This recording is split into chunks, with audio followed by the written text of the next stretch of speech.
안녕하세요. 세상을 이롭게 하는 일에 관심 많은 승무원쌤 김영숙입니다. 한강시가 노벨 문학상을 수상하자 어설픈 보수주의자들은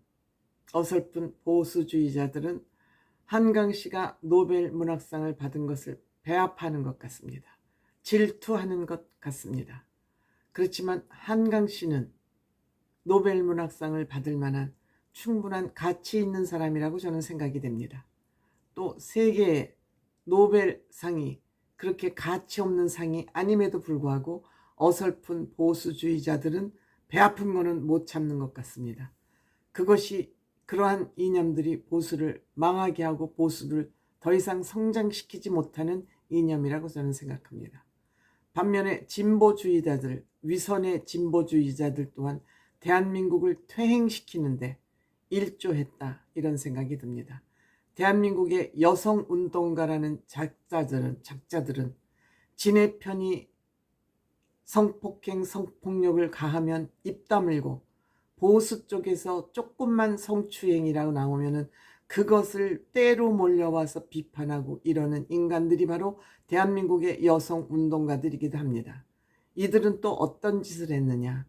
호주제를 폐지하고 부모성 같이 쓰기 운동을 또 하고, 더 나가서 여자도 아이 낳지 않을 권리가 있다고 주장을 하면서 대한민국의 저출산 운동에, 저출산 위기에 부채질을 측면 없지 않습니다.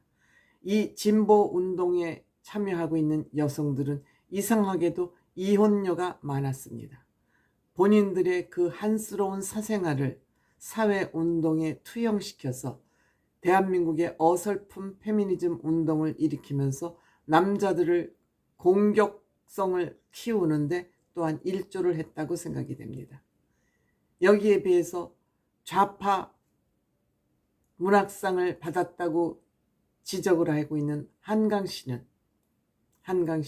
이번에 또 깜짝 고백을, 요번에가 아니죠, 예전에 했던 깜짝 고백을 했던 그 일화가 또 공개되면서 역시 한강시는 무언가 다른 점이 있구나 라고 우리에게 인식을 바꾸게 하는 또 그런 사실이 상을 타고 나니까 알려졌습니다. 한강시는 2000년 문학동네에 자전소설, 그러니까 자기를 중심으로 한 소설, 침묵이라는 소설을 썼는데 벌써 23년 전입니다. 그러면 23년 전이면 이때 한강시는 30대 초반에 이 자전소설을 문학동네에 썼습니다. 그러면서 자기 어머니가 아이를 출산했던 그 기억과 자기가 첫 아이를 갖게 된 그러한 내용을 덤덤하게 풀어낸 것이 침묵이라는 자전소설이라 그럽니다. 한강씨 어머니는 5명의 아이를 낳았다 그럽니다. 그런데 어머니는 아이를 낳을 때마다, 그때는 아마 지금처럼 산부인과에 가서 아이 낳는 것이 아니라 집에서 낳거나 조산원이 와서 아마 출산을 돕는 그런 시대였을 것입니다. 특히 시골이기 때문에 그랬을지도 모릅니다. 그런데 엄마는 아이를 출산하면서 산통, 한 번도 소리를 지르는 것을 자기는 듣지를 못했다.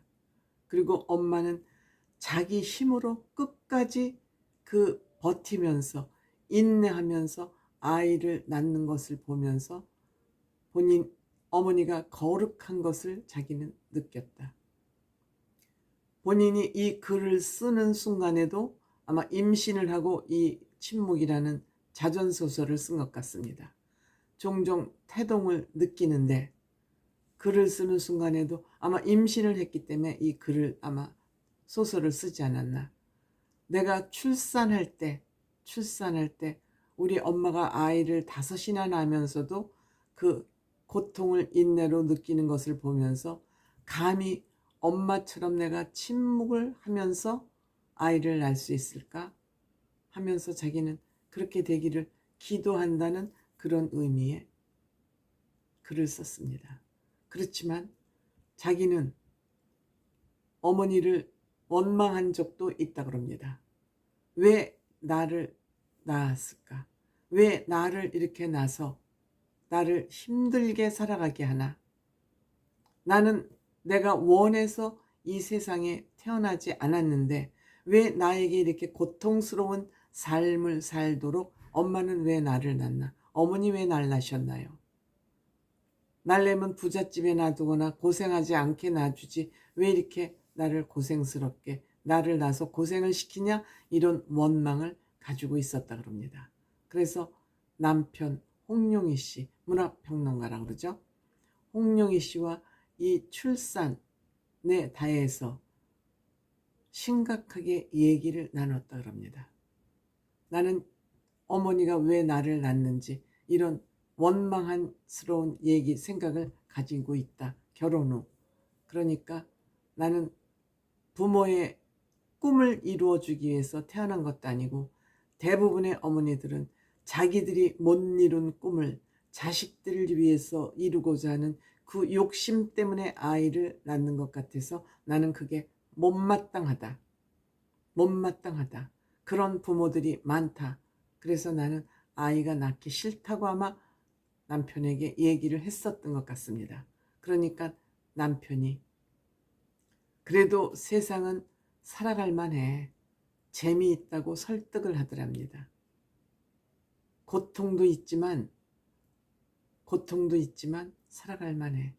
그러면서 한강 씨는 내가 아이를 낳아서 저렇게 본인이 겪었던 것처럼 또 아이들이 고통을 겪는다면 나는 내가 대신 그 삶을 살아줄 수도 없고 나처럼 고통을 겪게 하고 싶지 않았다고 이제 주장을 강하게 펴니까 그래도 세상은 살아갈 만한 가치가 있다라고 이제 부인을 설득을 하는데 그것도 거창한 언어로 설득을 한 것이 아니라 여름에는 달콤한 맛있는 수박도 한번 먹어볼 수 있고 또 봄에는 참외도 먹어볼 수 있고 목이 마를 때는 물도 먹고 싶고 물도 먹을 수 있고 아이들한테 이런 거 다 좀 먹여보고 싶지 않아? 이 말을 들으면서 한강 씨가 남편 말에 웃음이 터졌다 그럽니다. 그렇지. 아, 내가 수박을 먹을 때 참 달콤하고 맛있었지. 왜 내가 아이의 고통을 미리 예견해서 아이를 낳지 않겠다는 그런 생각을 내가 했을까? 과연 내 생각이 옳은 것일까? 라고 이제 생각을 바꿔먹고 아이를 임신을 하게 됐고 그 아이를 임신해 가지고 있으면서 본인의 자선소설 침묵이라는 소설을 2000년도에 쓴 겁니다. 그런데 이번에 그 노벨상 문학상 수상 소식을 듣는데 바로 그때 아들하고 같이 밥을 먹고 난 후라고 합니다.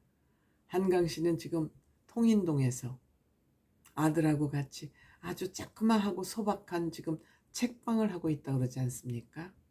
그래서 이 아들하고 마침 밥을 먹고 한강 씨는 노벨 문학상 수상 소식까지 듣고 참 묘한 타임 아니겠습니까? 이것이 아마 운명이고 숙명이 아닌가 싶습니다. 내가 태어나고 싶지 않지만 내가 태어날 수밖에 없었던 그 모습이 숙명이라면 어차피 태어났으면 내가 참외도 먹고 수박도 먹고 물도 먹고 하면서 그 살아가는 것이 운명.